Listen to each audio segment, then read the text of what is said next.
मेरे आपसे दो सवाल हैं। सबसे पहला, एक एरोप्लेन सबसे ज्यादा सुरक्षित कहाँ पे होता है, एयरपोर्ट पे या फिर आसमान में? एक शिप यानी कि पानी वाला जहाज सबसे ज्यादा सुरक्षित कहाँ पे होता है, समंदर के किनारे या फिर समंदर के बीच में? एक स्टूडेंट सबसे ज्यादा सुरक्षित कहाँ पे होता है, अपने क्लासरूम में, अपने स्कूल में या फिर अपने घर पे? आप लोगों में से ज्यादातर लोगों के जवाब होंगे कि हाँ, एक स्टूडेंट घर पे सबसे ज्यादा सुरक्षित रहता है। एक एरोप्लेन सबसे ज्यादा सुरक्षित एयरपोर्ट पे रहता है। एक शिप सबसे ज्यादा सुरक्षित सिर्फ और सिर्फ समंदर के किनारे पे रहता है। मेरा दूसरा सवाल आपसे है, स्टूडेंट को सुरक्षित करने के चक्कर में हम उनको स्कूल ना भेजें, एरोप्लेन को सुरक्षित करने के चक्कर में हम उनको आसमान में न उड़ाएं, एक समंदर वाले जहाज को, पानी वाले जहाज को सुरक्षित करने के चक्कर में क्या हम उसको समंदर के अंदर न दौड़ाएं? आप बताइए, सुरक्षा ज्यादा जरूरी है या आजादी? मुझे तो लगता है कि सुरक्षा से कई गुना ज्यादा जरूरी है एक इंसान की, एक चीज की आजादी। क्योंकि अगर हम आजाद नहीं होंगे तो हमें कितनी भी सुरक्षा दे दो, एट द एंड, सबसे अंत में हमें पछतावा ही मिलेगा। काश मैं खुल के जी लेता, काश मैं अपने हिसाब से फैसले कर लेता। एक स्टूडेंट सबसे अच्छा तभी माना जाता है, सबसे ब्रिलियंट तभी माना जाता है जब वो क्लास में अपने ज्ञान का, अपनी प्रतिभा का परिचय दे।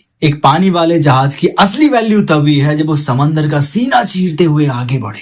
एक एरोप्लेन की असली वैल्यू तभी है जब वो आसमान का सीना चीरते हुए आगे बढ़े। मैं आपसे बस कहना यही चाहता हूँ, सुरक्षा पे ध्यान मत दीजिए, सुरक्षा से भी ज्यादा जरूरी है आजादी। क्योंकि अगर आपने अपने आप को सुरक्षित करने के चक्कर में अपनी आजादी खो दी, उस सुरक्षा का कोई मतलब नहीं है। अपने बच्चों को सुरक्षा के नाम पर, उनको सिक्योर करने के नाम पर उनको दबाइए मत। सुरक्षा नहीं, आजादी चाहिए। और जिस दिन भी हमने सुरक्षा छोड़कर आजादी पे फोकस करना शुरू कर दिया, उसी दिन से हम जिंदगी को काटेंगे नहीं बल्कि जीना शुरू करेंगे। भले ही हमारे पास पैसे हों या ना हो, संसाधन, रिसोर्सेज हों या ना हो। आप बताइए अपनी राय कि आपकी नजर में सबसे ज्यादा प्रायोरिटी किस चीज को दी जाती है, सुरक्षा को या फिर आजादी को?